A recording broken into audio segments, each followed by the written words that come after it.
Fala pessoal, eu sou a Cristiane Serra e está começando mais um Startup Life, o seu podcast sobre negócios, tecnologia e inovação.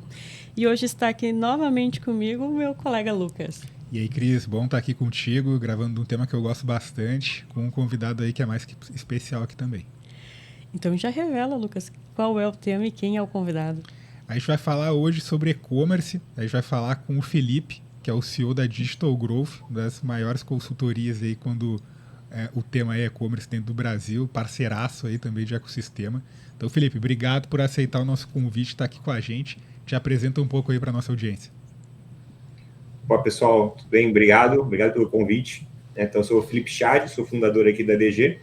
Então, a DG ela é uma agência e consultoria, né, de marketing digital focada em e-commerce, focada em ajudar o cliente a vender mais online. Inclusive, a gente tem uma parceria muito grande com o Mercado Livre, né, os grandes marketplaces. Então, além da gente ajudar o cliente a vender mais no próprio site, a gente auxilia ele a começar a vender no Mercado Livre ou escalar as vendas deles no Mercado Livre, Shopee, Amazon, enfim, todos os canais digitais, né? Então, nossa proposta realmente é ajudar o cliente a escalar a sua operação online, mesmo se você já tem, né, já está com a operação rodando e não está com todos os canais, ou se você ainda está mais focado no físico, ainda não tem uma operação digital consolidada, a gente ajuda a iniciar ali desde construção do site até toda essa parte de marketing digital e marketplace. Animal. Pô, Felipe, vamos direto ao assunto. Eu sempre falo que quando a gente grava podcast, pra gente é o melhor formato de ter consultoria de graça com gente especialista, né? Que aí chama aqui o cara super especialista, nossos ouvintes gostam. Que, pô, não ia conseguir falar com o Felipe ali, pô, aqui no podcast a gente consegue trazer o cara e tirar dúvida. Mas indo direto ao tema, você falou ali bastante de e-commerce, a gente estava falando um pouco antes aqui em off de começar o podcast. Fala pra gente, tu que é um cara que já tá aí no mercado já há bastante tempo, o que você viu, principalmente dos últimos anos para cá, não tem como fugir, né, falar aí da inteligência artificial, o que isso veio mudando dentro da experiência ali para o vendedor, a experiência do e-commerce. A gente vê aí live commerce, tem um monte de iniciativas surgindo. O que vocês aí dentro da DG vêm monitorando e vendo de mudança do mercado e de principais desafios que vem se apresentando agora em 2026? Legal, perfeito. Acho que nos últimos anos, a gente tem visto uma consolidação do mercado a nível de marketplaces, né? Então, quando a gente pega o Mercado Livre, a Shopee e a Amazon, né? Esses três players, eles já estão representando 80% do e-commerce brasileiro, né? Então, a gente vê uma consolidação e o mais interessante é que as três empresas não são brasileiras, né? Sim. O Mercado Livre é argentino, a Amazon americana, Shopee argentina, então, quer dizer, chinesa, desculpa. Aí a gente tinha um cenário, alguns anos atrás, que a gente tinha lá no top 10, Americanas, Submarino, Magazine Luiza, então eram players brasileiros, né? Sim. Então a gente está vendo, basicamente, o nosso mercado se internacionalizar e, ao mesmo tempo, né, tem ficado mais difícil, né, mais competitivo, então tá bem mais desafiador, até para um contexto econômico, né, hoje em dia, mas ainda tem muita oportunidade, né? Um dado que eu peguei lá nos Estados Unidos, mês passado eu fui lá para Nova York, né, na NRF, e nesse processo também visitei várias empresas, uma delas é a Deloitte, né? Que, para quem não conhece, é uma das maiores consultorias do mundo, e eles trouxeram um dado lá que achei bem interessante, né? Que nos Estados Unidos também tem um cenário similar, onde a Amazon domina o mercado lá, a Amazon também é sozinha, lá mais de 50% do mercado, só que ao mesmo tempo em que nos Estados Unidos tem esse domínio da Amazon, o e-commerce lá representa 16% do varejo. E no Brasil é 9%. Né? Então, a Amazon, quando olha no contexto geral do e-commerce americano, é 8% do total, e no Brasil o Mercado Livre é cerca de 4%. Então, ainda parece, né? A gente olha, o Mercado Livre já é enorme, já é gigante, o e-commerce brasileiro já está gigantesco, mas apesar de tudo, do desafio, tudo que parece que deteriorou o mercado da pandemia para cá, né, da oportunidade que a gente viu no início da pandemia até agora, quando a gente olha para esses números, a gente vê que ainda tem muita oportunidade. Né? Então, e-commerce, 8% do varejo, isso pelos dados do IBGE, né, tem muito espaço para crescer. Se a gente chegar no mercado americano, que é 16%, dá para dobrar de tamanho em um curto espaço de tempo. Né? E o Mercado Livre, se olhar então para o total das vendas que existem no Brasil, no varejo total, de 4%, ou seja, ele dobra do tamanho, fica 8% que é a Amazon lá nos Estados Unidos, pô, pensar o Mercado Livre dobrar de tamanho é muita coisa, né? Então, tem muito espaço para quem ainda está querendo começar nos marketplaces, para quem está ainda querendo começar ou escalar online. Né? Muita gente olha, putz, já perdi o bonde, deveria ter começado 4 anos atrás, 3 anos atrás, né? Mas não é bem assim, né? Tem muita oportunidade. E aí entra alguns outros pontos, né? Então, a competitividade também, agora a gente tem Shopee, tem Shein, tem mais players além do Mercado Livre, que dominavam com maior expressividade alguns anos atrás. É interessante porque gerou uma competição, uma guerra entre eles ano passado que foi muito forte, né? Então, o Mercado Livre começou o ano, dia 15 de janeiro do ano passado, aumentando a tabela de frete. Né? Então, bem, chegou a Shopee no meio do ano, baixou o frete. Chegou a Amazon, baixou o frete. O Mercado Livre teve que também ir lá, baixou o frete grátis para R$19. Né? Então, isso fez com que o mercado favorecesse o consumidor, também aumentasse o volume de oportunidades para os vendedores, porque daí eu tenho mais canais, não preciso estar só no Mercado Livre.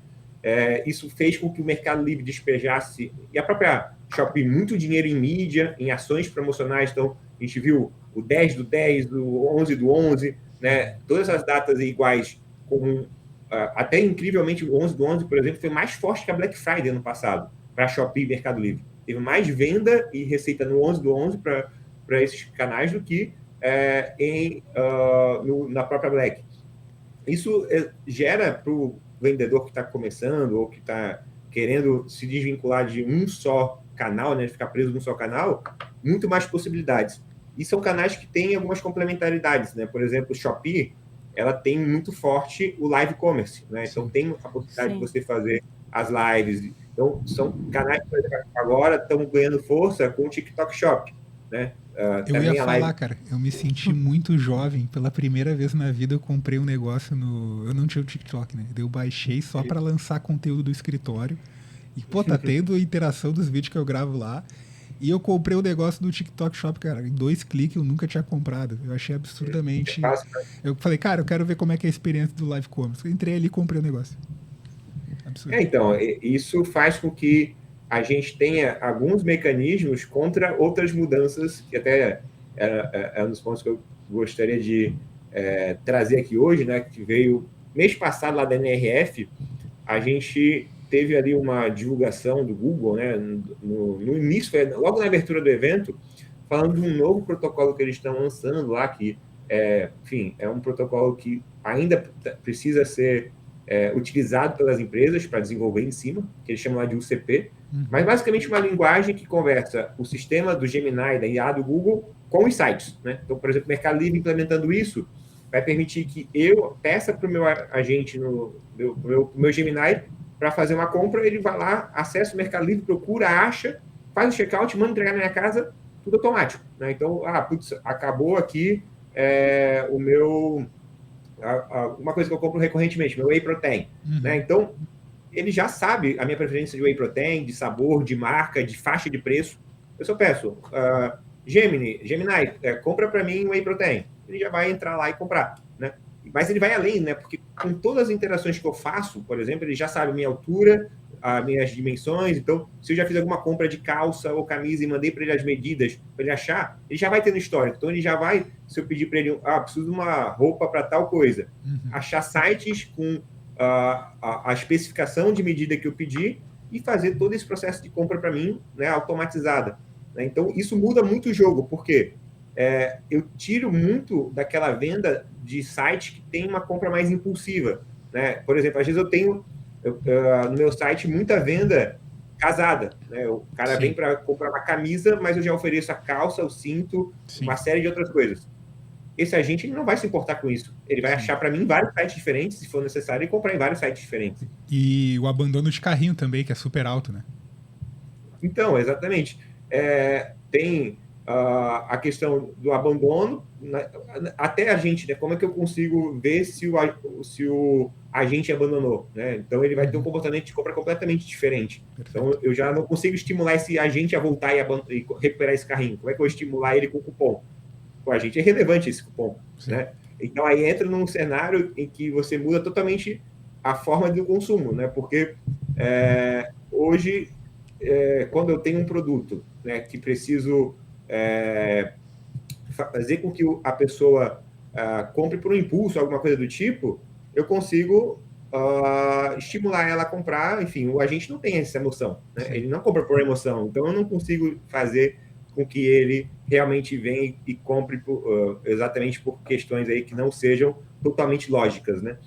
E isso muda o jogo para um monte de e-commerce, um monte de segmento, né? E aí vai também um sistema de como, por exemplo, eu faço que essa agente me recomende em vez de recomendar o meu concorrente, em vez de recomendar outro site. Aí tem uma sigla, né, que hoje se chama o GEO, né, que é o Generative Engine Optimization, que antigamente, né, se falava SEO, né, que era a otimização do Google, a otimização dos mecanismos de pesquisa. Agora mudou essa sigla para GEO, que é para otimizar para eu aparecer primeiro no agente, para o ChatGPT me recomendar, para o Gemini me recomendar. Tem técnica para isso, tem mecanismo já para isso hoje. Então, agora isso vai ficar cada vez mais importante, né? Então, muita coisa tende a mudar, mas aí volta o TikTok Shop, volta essa live commerce. Ele é interessante porque ele abre aí dois caminhos, né? Porque um caminho é da compra que a pessoa faz por necessidade. Então, ela vai pedir para a gente porque ela está tendo aquela necessidade. Perfeito. Agora, normalmente a compra que acontece no TikTok Shop, numa live commerce, é uma compra por impulso, né? Então, há uma tendência natural disso ainda aumentar ainda mais, porque a partir do momento que eu não consigo mais, eu vou acabar perdendo aquela venda que vinha pelo Google Shopping, pela pesquisa do Google, porque essa pesquisa intencional eu não quero mais fazer, eu não quero perder tempo olhando no Google Shopping 10 produtos diferentes. Eu quero que a gente faça para mim, isso ele vai fazer, né? Mas aquela escrolada que eu estou dando no TikTok ou no Instagram, que vem um produto que, porra, nem sabia que existia, né? Pô, que negócio legal.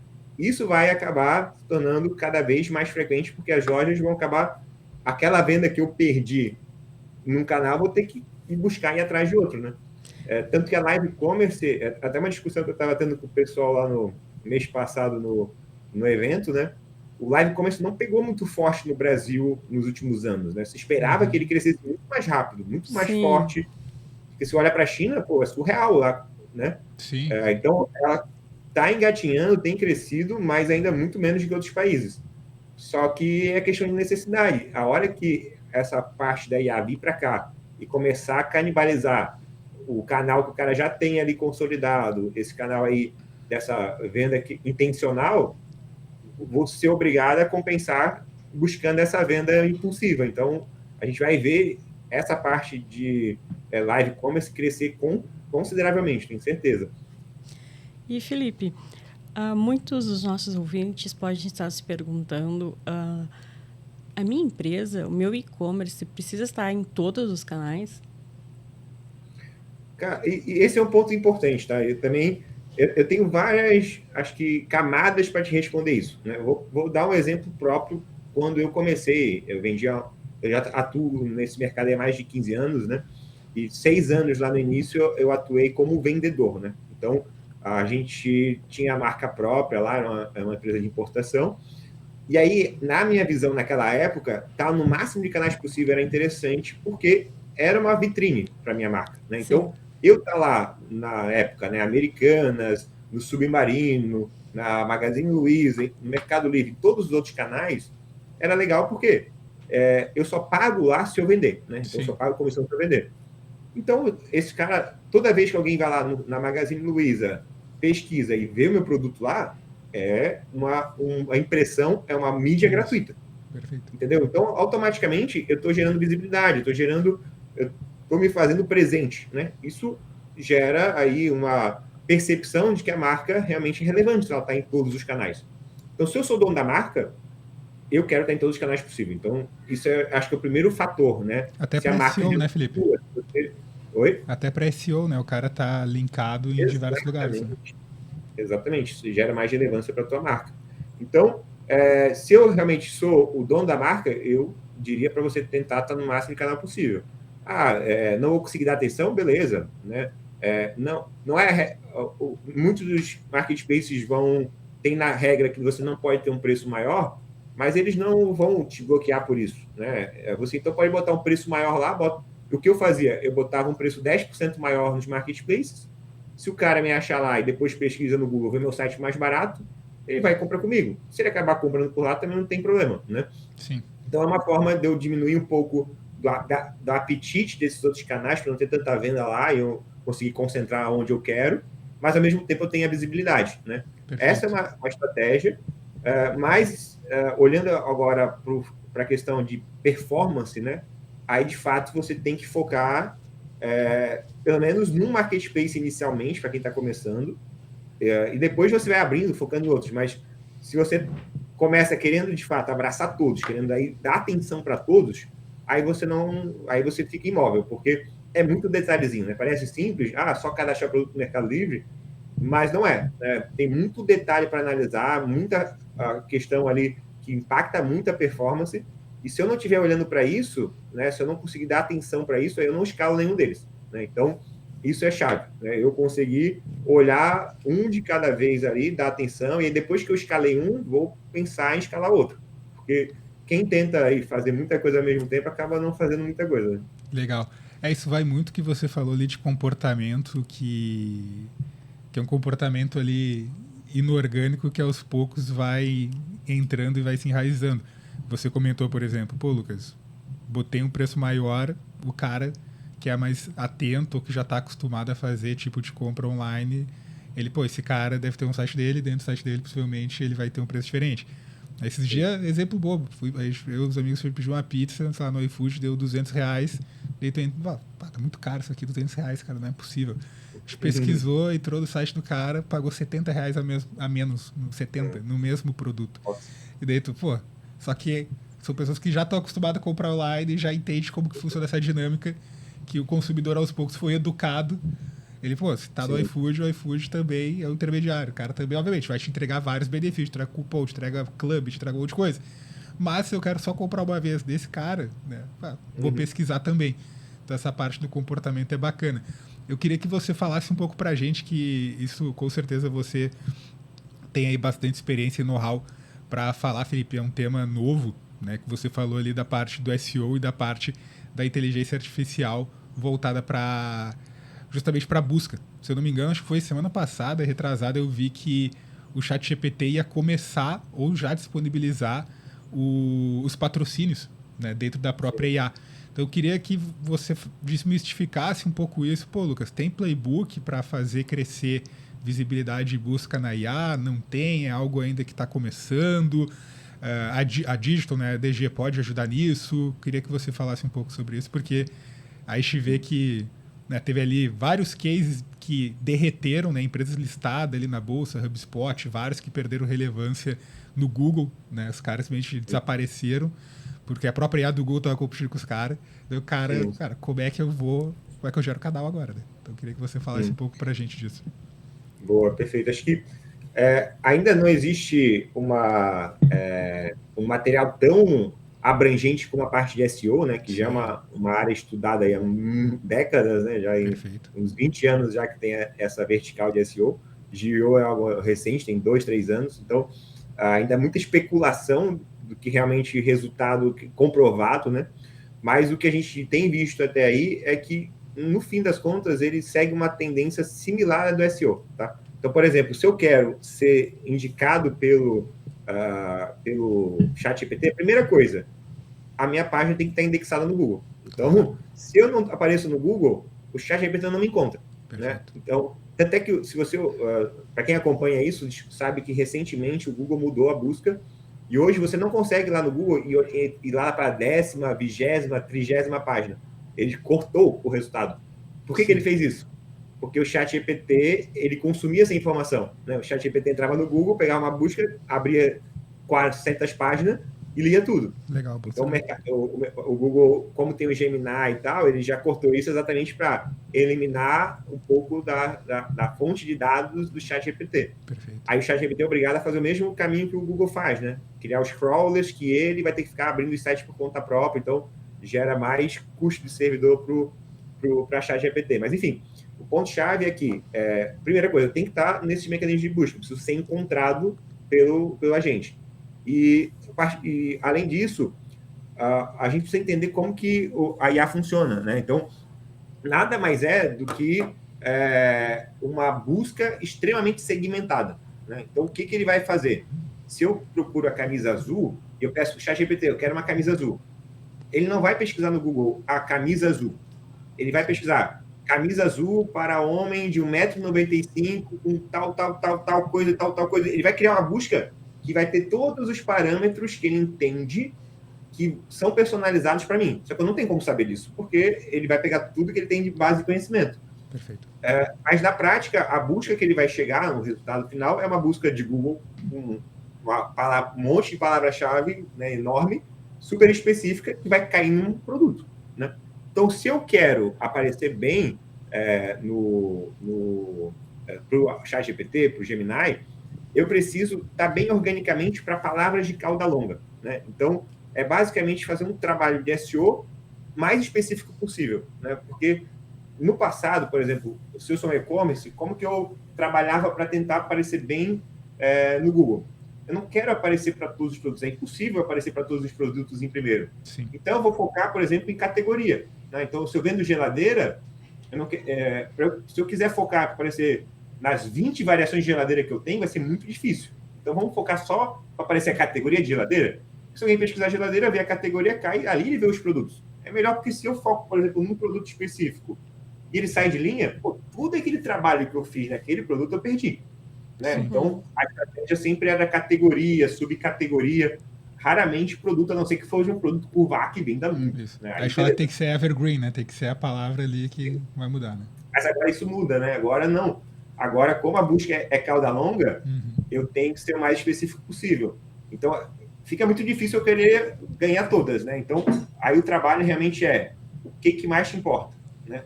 O que mais importa? Putz, eu vendo aquele iPhone 17 Pro Max, né, vende pra caramba. Beleza, pode ser, mas vou competir?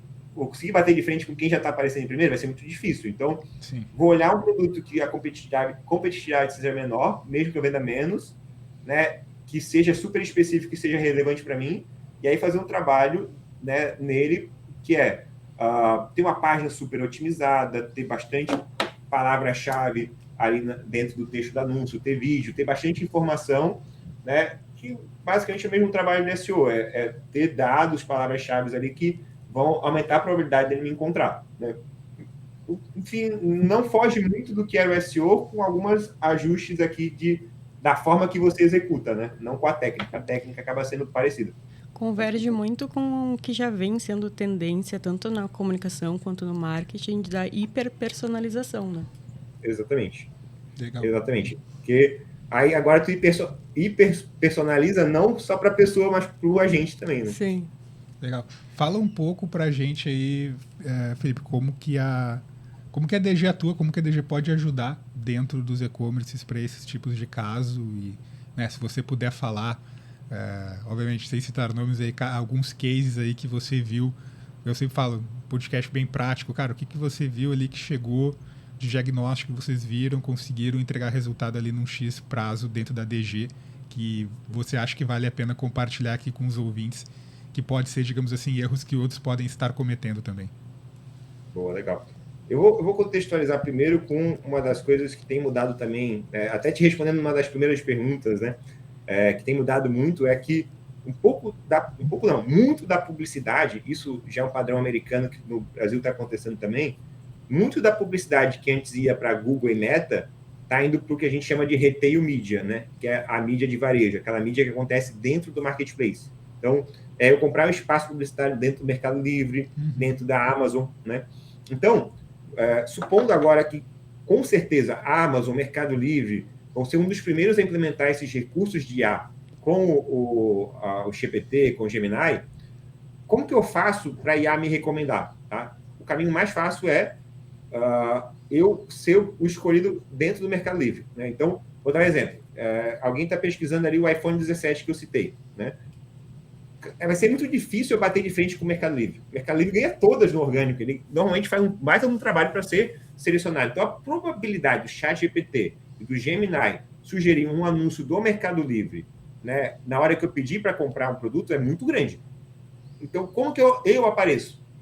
É eu comprar um spot, um espaço de publicidade dentro do Mercado Livre. Porque o Mercado Livre vai aparecer para o ChatGPT. Aí o Mercado Livre vai direcionar para o meu produto dentro do Mercado Livre, entendeu? E aí essa publicidade no Mercado Livre, ela vai se tornar cada vez mais relevante, né? Dentro do Mercado Livre, da Shopee, da Shein, já é relevante, está crescendo muito, né? Os nossos clientes aí, a gente tem um resultado muito bom já, independente da IA, hoje, com esses anúncios dentro dos marketplaces, e a tendência é isso ganhar cada vez mais relevância, porque daí é uma forma de eu usar publicidade dentro de um outro canal, nesse caso, do Mercado Livre, para influenciar a IA. Né? A IA não vai saber que foi influenciada. Ela não vai saber que aquele anúncio dentro do Mercado Livre foi manipulado de alguma forma, não foi gerado de alguma forma. Mas é uma forma de eu fazer com que isso aconteça meio que indiretamente, né? Então, isso é um dos principais trabalhos nossos aqui dentro, né? Esse trabalho de retail media dentro dos marketplaces é uma das coisas que mais tem crescido aqui em demanda aqui dentro da DG, né? A gente tem clientes aí clientes que faturam aí desde 50 mil reais por mês a faturar 50 milhões de reais por mês dentro do marketplace, né? 50 milhões de reais por mês dentro de um único marketplace, e a grande maioria deles, assim, uma das grandes alavancas é esse Ads dentro do marketplace. Isso existe dentro do Mercado Livre, que é o Mercado Ads, tem dentro da Amazon, tem dentro da Shopee, então todos eles têm o mesmo... Muda um pouco o formato, mas todos eles têm esse tipo de anúncio. Legal. E é algo que, pelo menos, pouco explorado, né? A gente acaba olhando muito ali para a Meta, para a Google, e acaba esquecendo desses espaços. Mas bacana. E ainda hoje tem muita oportunidade, né? Não é tão caro. É difícil eu falar isso, acho que muita gente fala, pô, mas o Mercado Livre já cobra uma comissão gigantesca, ainda tem que pagar anúncio. Mas, se eu comparo com o custo de publicidade de outros canais, ele ainda é mais interessante, assim. Perfeito. E, Felipe, no início tu falaste ali que na pandemia a gente teve um boom, né? Muitas empresas entraram para o digital e depois acabou decaindo um pouco, né, o mercado de e-commerce no Brasil. Como tu vê o mercado brasileiro com essa chegada iminente da inteligência artificial que a gente conversou e que desafios a gente vai ter? Legal, acho que ele não chegou a cair necessariamente, né? Ele continua crescendo, mas o grande desafio é que cresceu mais o volume nos últimos anos, né? Cresceu mais o volume de empresas ali dentro do que cresceu de fato em faturamento. Então, se a gente olha, ele tem crescido 2 dígitos já há muitos anos, né? Mas no início da pandemia, ele cresceu muito e pouca gente teve tempo de se digitalizar. Então, nesse meio tempo, quem já estava digitalizado, quem já estava lá, cara, teve cliente nosso que, antes da pandemia, antes de estourar a pandemia, faturava 500 mil por mês, coisa de 3, 4 meses, estava faturando 4 milhões por mês, multiplicou por 10 a venda. Tipo, virou uma loucura logística para dar conta. Tipo, que, né, não estava dando conta de tanto pedido. Exatamente porque demanda do físico meio que isolou na hora, escalou para caramba, e por mais que o físico tenha voltado depois, não baixou a venda. Se você olhar a venda do e-commerce, continuou crescendo e crescendo e crescendo. Né? Então, só que daí diminuiu um pouco o ritmo, né? Não continuou crescendo no mesmo patamar, só que todo mundo olhou para o digital. Então, começou a vir cada vez mais empresa, e aí continuou crescendo, mas o market share da galera começou a minguar, né? E o Mercado Livre começou a crescer, roubar market share de todo mundo. Então, se tornou um mercado cada dia mais competitivo. Então, aquilo que era um oceano azul virou um oceano vermelho já, né? Então, tá bem desafiador. E olhando para a IA para frente, isso vai, de fato, mexer em muitos mercados. Então, de certo modo, existe o livro Cauda Longa, do Chris Anderson, né, que é um livro que eu sempre gostei bastante, é um livro antigo. Ele sempre fala, né, que nos mercados consolidados há uma tendência natural de 70%, 80% do mercado ser dominado ali pelos principais players. Né? Mas o 20%, né, que é a cauda longa, ele sempre vai existir e ele é um mercado gigantesco. Né? Então, quando eu olho para o mercado brasileiro, a gente está falando do mercado de 200 bilhões de reais de faturamento no e-commerce. Então, 80% está ali nos principais. Né? Mas a gente está falando aí de 40 bilhões de faturamento ano que você pode explorar em inúmeros canais super específicos, onde eu consigo trabalhar ali numa experiência personalizada. Então, ainda acredito que vai ter cada vez mais espaço. Né? Então, uma das coisas que a IA ela acaba pegando é muito dessa compra impulsiva, mas eu aposto muito na questão da experiência, né? Então, a pessoa tem muita coisa que ela vai buscar uma experiência. Então, vou dar um exemplo. A gente tem um cliente nosso aqui, que é a Minimundi, que ele vende miniatura. Miniatura, quem compra é colecionador. Eu não vou pedir para uma IA comprar uma miniatura para mim, porque é um hobby, é uma coisa que eu gosto de fazer, eu quero ter o prazer de entrar no site, olhar os tipos de miniatura, comprar para chegar, para colocar na estante. Então, quem compra isso não vai terceirizar para uma IA, porque faz parte da experiência a compra, entendeu? Então, quem tem um site como esse, quem está pensando na experiência, não vai ser impactado. Agora, se você vende commodity, se vende um produto que para a pessoa é irrelevante a experiência da compra, aí você vai ter maior dificuldade, né? Então, vai ser muito mais fácil a IA tomar uma decisão que é simplesmente olhar um outro site que vende um pouquinho mais barato que você e comprar lá. Pô, animal. Muito bom esse insight aí que você trouxe. E fala um pouco aí também pra gente, Felipe, dentro de como que a DG hoje consegue ajudar os clientes e o que você vê que acaba sendo maior demanda que acaba chegando mais aí para você. É mais na parte de SEO, é na parte de conteúdo, é na parte de experiência.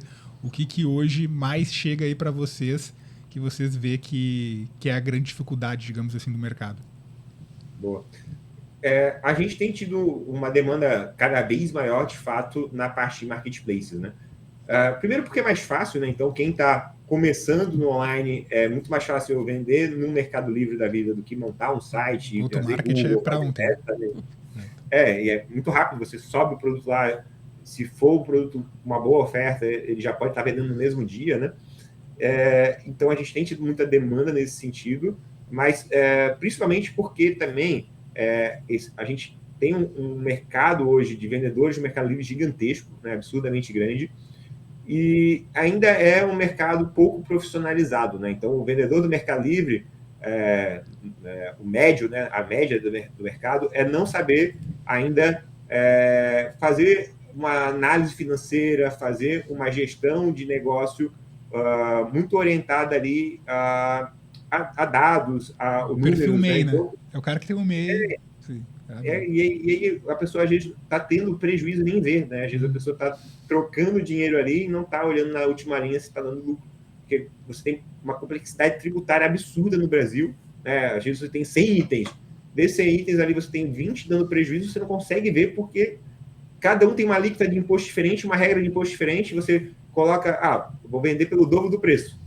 Mas se um produto tem um imposto muito maior que o outro, uma tabela, uma alíquota de frete dentro do Mercado Livre diferente do outro, o comissionamento diferente, o custo de publicidade diferente, na última linha varia a performance, né? Não é só multiplicar por 2 e botar para vender, né? Isso posso estar com um monte de produto no prejuízo sem ver. Isso é o que a gente mais enxerga. É o cliente que está... se ele diminuísse lá pela metade o portfólio de produtos dele, ele ia lucrar o dobro. O cara tá fazendo merda em escala, né? O cara tá fazendo merda em escala. Eu falo tributário no Brasil, hoje complexo. Então, hoje onde a gente está tendo mais demanda e oportunidade mesmo é para serviços relacionados a marketplace, né? E aí entra desde a implantação, mas sobretudo a gestão, a fazer esse aporte de consultoria para te ajudar a lucrar mais, a vender mais dentro do Mercado Livre, da Amazon, da Shopee. Perfeito. É o que eu estava falando, né? No Brasil, tributário é complexo, né? Uma coisa está na letra, outra coisa que a Receita entende, daí o empresário fica uma situação, eu sigo que tá na lei, sigo que a Receita entende, o que eu faço? Então é uma situação... Está mudando tudo agora, né? Tá mudando tudo com a reforma. Mudança, então... Para e-commerce também, vão ser bem impactados, então tá tendo várias discussões agora, então é um momento... Tá mudando complexo, tudo, né? Mas isso de na lei ser uma coisa e a Receita entender outra, continua. Continua, né? Isso aí vai ser tempo, né? O empreendedor tem a insegurança jurídica, né? Eu falo, tem que se unir, né? Eu falo, empreender já é difícil, tem que se unir, porque senão fica bem difícil ali de conseguir gerar receita, que é o que o Felipe comentou. A pior coisa que tem é ver o cara com um excelente produto, daí o cara vai, por exemplo, no M&A, numa operação de compra e venda, vai passar por uma DD, o cara tá cheio de passivo. Né? Daí, no fim, é o dinheiro que sai do bolso dele para pagar passivo, ou o cara gerou tanto risco que a operação dele deixa de ser interessante. Exato, muito se ilude com o faturamento, né? Às vezes o cara diminui o faturamento e lucra mais, e aí não olha para isso. Exatamente. Felipe, além da inteligência artificial que a gente falou bastante aqui, o que mais que a gente pode esperar para os próximos anos? Então, acredito que o crescimento muito grande realmente dessa parte de live commerce no Brasil, acredito que vai despontar, né? A gente já está vendo o TikTok Shop ter um ganho de escala absurdo, né? Então, ele começou bem timidamente, né? Ele lançou em março do ano passado, então foi indo bem timidamente, mas a gente está vendo agora, nos últimos meses, um ganho de escala muito grande, então já tem uma expectativa de, em 2, 3 anos, ele já dominar 10% do e-commerce brasileiro. E interessante lá é que ele é uma forma que o Instagram tentou fazer algumas vezes e não conseguiu, né? Que é essa experiência que você falou, né? De não ter fricção, né? Só clicar e já comprar, assim, entrar em site. E a taxa de conversão deles lá está em torno de 5%, né? Hoje, o site, a média de uma conversão num site é 1,5%. Então, se eu sou um vendedor e eu fazia um anúncio no Instagram, por exemplo, eu tenho que fazer a oferta do meu produto lá, boto o link do produto, a pessoa tem que entrar no meu site, aí ali acontece o que você falou, abandono de carrinho, acontece um monte de coisa. Até a pessoa cadastrar, às vezes a pessoa está passando o cartão e aí alguém liga o telefone, a pessoa vai fazer outra coisa, já esquece da compra, gente. A pessoa estava ali, só faltava terminar de passar o cartão, esqueceu, né? TDAH bateu e a pessoa não finalizou a compra. Então, quanto menos fricção eu tiro do processo, melhor se torna. Então, essa dinâmica do Mercado Shops, a pessoa viu aquela game lá e achou, putz, legal isso aí, todo mundo está falando disso aí, vou comprar, clicou, já está comprado. Então, isso torna o processo muito mais eficiente, né, do ponto de vista do vendedor. Então, acredito que vai ser uma dinâmica cada vez maior. Outra questão é o UGC, né, uma tendência, a gente acabou não falando aqui, mas que é o conteúdo gerado pelo usuário, né, são os influenciadores, micro-influenciadores falando sobre o produto. Então, isso está crescendo muito. No Instagram muito tem muito também, acredito que no TikTok, de pessoas mais comuns, né? Esses micro-influenciadores que daí tu responde, fala ali, compra, e daí eles te mandam um link e tu já sai comprando. Exato, é surreal. Tem gente, algumas pessoas aí no TikTok Shop, pessoas comuns aí com 20 mil seguidores, 30 mil seguidores, vendendo mais de 1 milhão por mês, né, em produtos. Exatamente quando essa dinâmica do GC que está crescendo, né?